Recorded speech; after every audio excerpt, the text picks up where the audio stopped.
Hey there, everybody. Pete Pardo here from Comic Book Geezers. Welcome to another episode of the show. Sitting here alongside my good friend and colleague here. Hello, comic book fans. Welcome back to another episode of Comic Book Geezers. We're going to do another artist tribute to George Tuska. That's right. This was Bill's idea to do, and it's a really good one because, man, Mr. Tuska did a lot for comics for many, many years, for decades, actually. As you can see, I've got blinders on. I was just thinking Iron Man.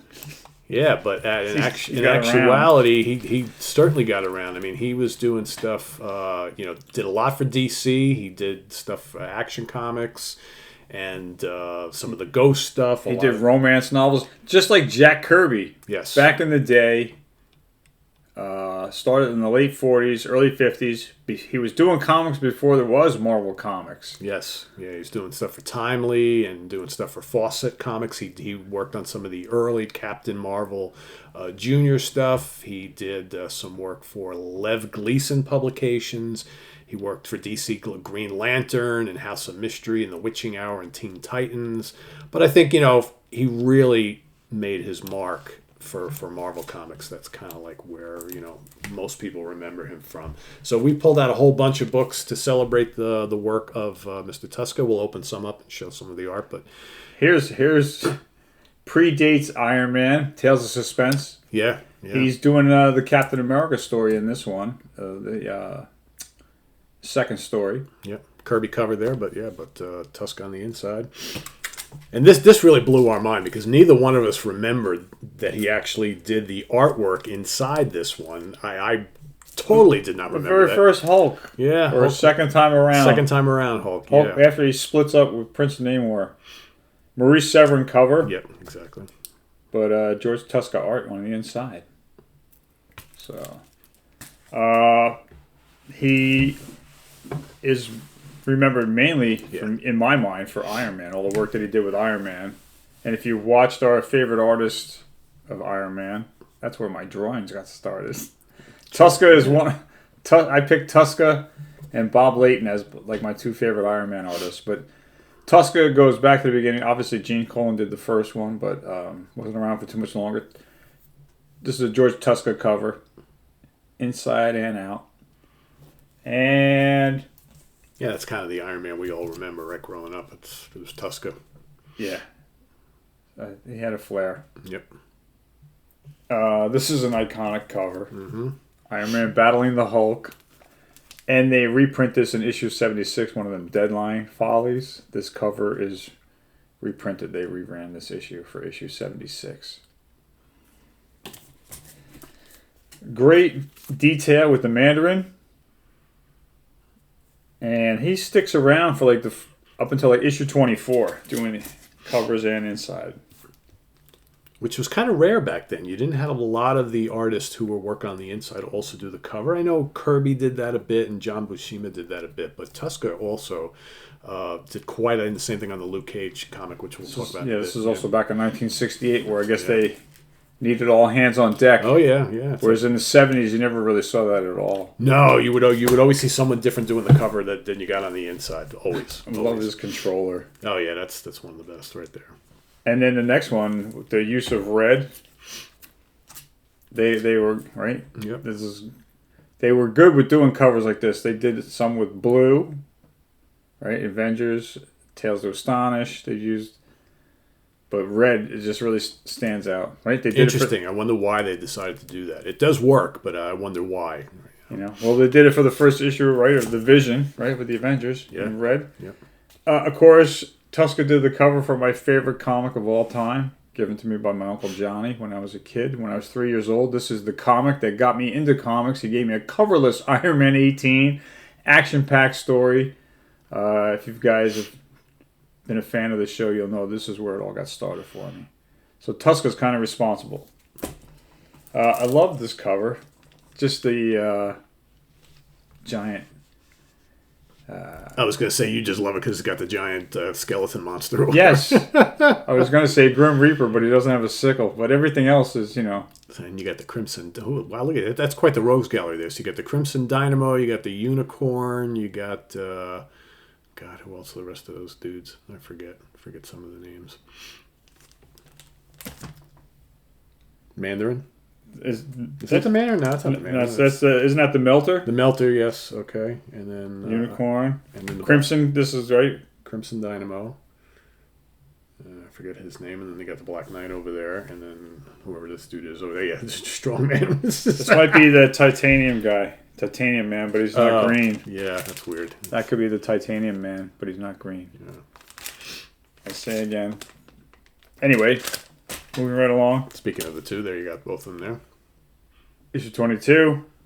Then, I could kill you with more Iron Man, but maybe we'll move on. Show you let's move on to the other aspects, or the other main book that he did quite a lot of. That was Luke Cage, Hero for Hire, and eventually Power Man. So I brought the first 3 issues of that series, and then he worked on the covers. He did the covers, inks by Billy Graham, and then he left the series for a little bit, and he just did and then Billy Graham did the arts, but then he came back, and Bill's got some ones as we move into the Power Man era. So Luke Cage, Hero for Hire, of course, this is the classic first issue. One of my favorite comics in my collection. It's not my favorite Luke Cage issue, but it's the number 1. It's that classic cover. And of course, that's Tuska art. And when Bill moves on to the other ones, I will open up one of these and we can take a look in the inside. So here's the second issue with Diamondback, one of his classic villains. And then here's where he's fighting Mace.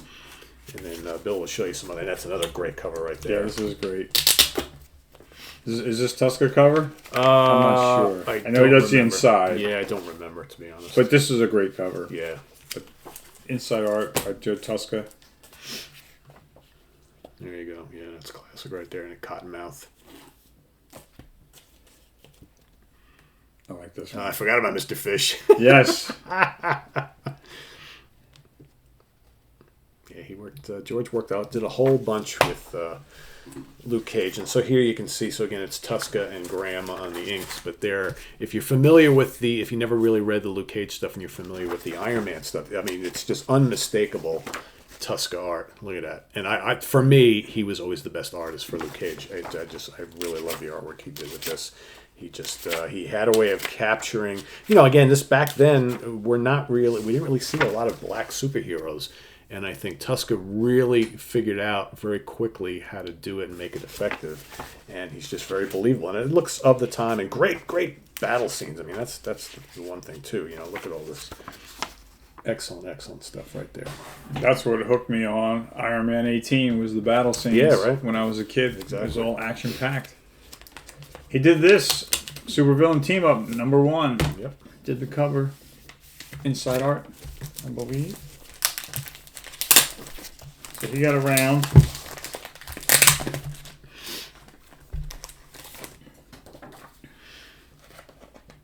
There we go. Bill Everett.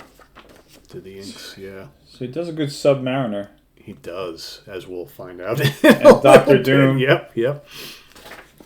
Yeah, very underrated guy. I mean, I've seen people post comments that they were not a big fan of Tuska. I always... That's because they're critical. Yeah, I guess. You get a critic in every crowd. Well, everybody has their favorite artist. I get it. And Tuska got around. I mean, yeah, but he did great action scenes. I always thought he did really good faces.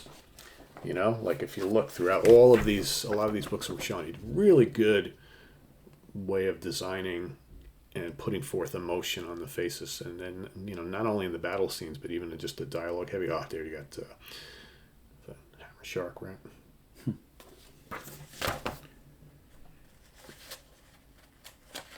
That's why I forgot he's fighting a Tuma and Hammerhead, Hammer Shark, Hammerhead, Tiger Shark, yeah.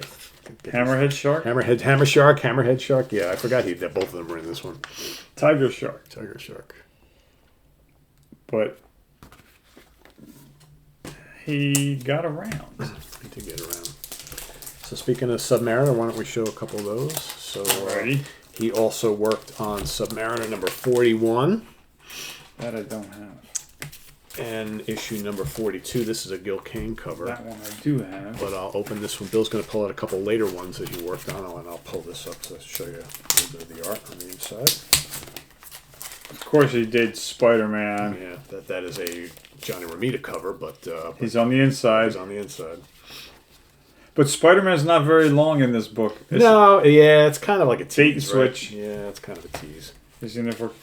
Here you go. He's also inside number 70. That's right. Another Gil Kane. So it's 71 and 72, I think. And here you go. Look at some of the art on the inside. Flip through a couple more pages, and then Bill's got some other cool stuff here to show you. There's a very nice splash page. He did great splash pages too. Look at that. Look at the detail there. And again, I think the faces are always really, really well done. He did the second story in the second Kazar special. Oh yeah. There were only 3 of these. I need number 1. There's a Kirby cover here. But the second story, he does the artwork. Hold on, a little cheat sheet note. Yeah. He did the second story on the second issue, and he also did the second story on the third issue. Now this, on the cover, is a reprint of Spider-Man 57. Yeah. With Kazar. Yep. But he also did a couple of stories in Astonishing Tales. He did the second story in issue 5 and issue 6. What's really interesting is you would think, kind of looking back now, that this would have been monumental. Doctor Doom against the Red Skull. Yeah. Arguably the 2 greatest villains in the history of Marvel Comics. I don't know why more press wasn't given to that. Or right? more of that happened. Yeah. I mean, granted, power-wise, it's kind of a mismatch in my, but the fact that they're these diabolical villains, right? He did Captain America. Yep. 215. Yep.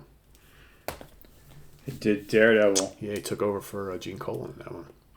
This is a Tuska cover, I believe. And Gil Kane cover. Gene Kane. George Tuska art on the inside. We did this once before. Yeah, I think the cover. Yeah, I think we even showed it again. Yeah, I did this one a while ago.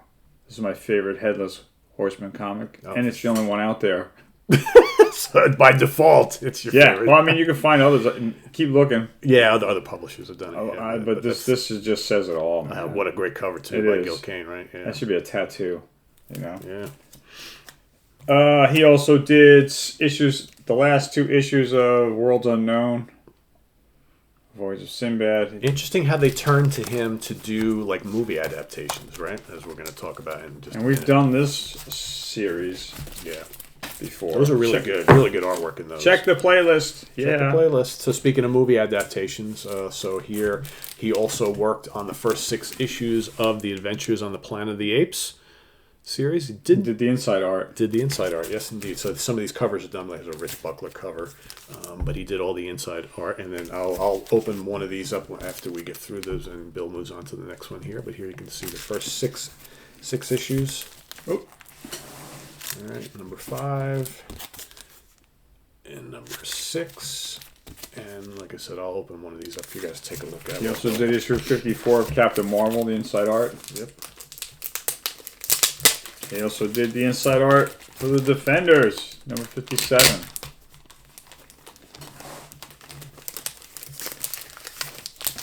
So here's the first issue of Planet of the Apes. Let's look at some apes. So here again. Here we got all the hairless apes, right? So all the people walking around. I don't know if are there any apes in this one at all, or is this all the humans? I don't remember, to be honest with you. I did want to show some apes, so maybe I'll have to open up another one, maybe on the last page. Here we go.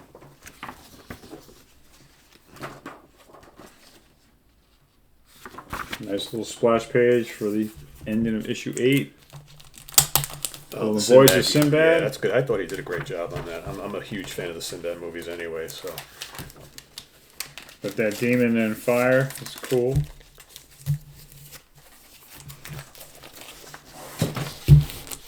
Another splash page. Action all around. This page here. Yeah. There you go with the faces, the detail. Show some of the monsters. Yeah, you don't really think of George Tuska as a monster guy, but I thought he did a good job of doing all the creatures as Kali. There you go.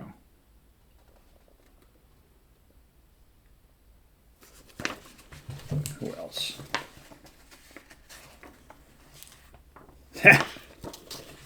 This one right here.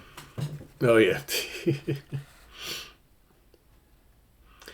know what was always interesting about Tuska? The way he drew teeth. He always did these like open mouth smile type things with all the characters, but there was never any lines in the teeth. There was always like one big white thing there. If you look at a lot of the close-ups of the faces, things like it's just white. No delineation of the teeth, just white. Just well done. That is good artwork in those. What else? Did a couple Ghost Riders. Issue 13 and 14. All right, the Uncanny Orb, and going up against, what was his name again? The Trapster, that's right. What was his name? Paste Pot Pete the Trapster. I'll open one of these up so we can get a... How could you forget that? I know, right? Yeah, it's one of those names I always...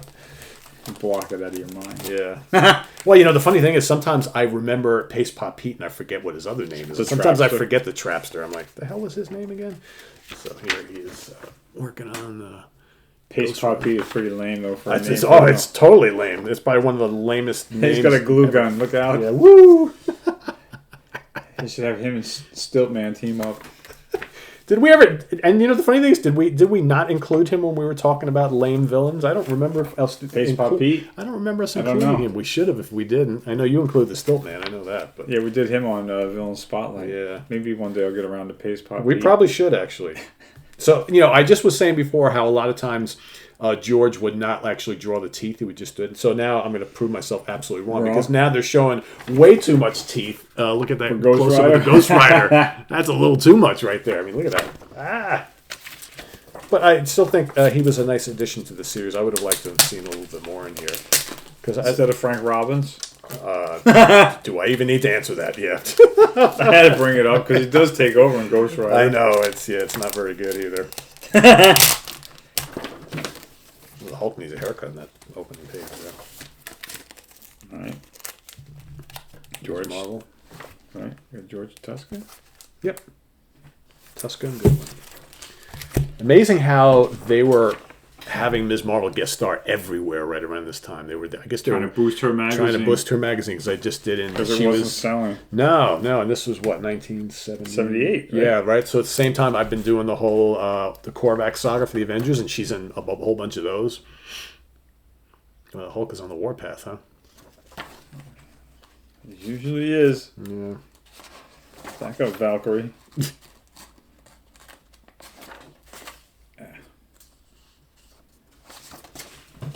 He does girly girls pretty good. Yeah. Making Stephen Strange look like a suave magician there. Look at that. Yeah, he doesn't do short hair well. You ever notice all of his characters look like they need a haircut? The men. I like his Hulk. Yeah, not bad. He's got the body perfect. I would imagine Hulk is not easy to draw, which is why we've had some that have been more successful than others doing the Hulk over the years. Everything with the action scenes. Cats get You get the idea. Yeah. He also did a couple issues of Creatures on the Loose during the Man-Wolf run.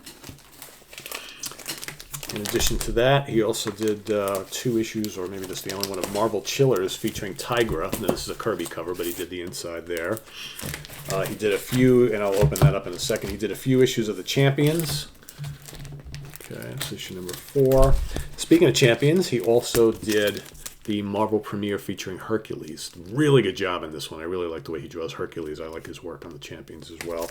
And then, because I guess he was so good at doing Luke Cage, right, they also brought him in to do the first few issues of the Black Goliath series. Okay. And, it turned out this book did not last. I think it went 6 issues.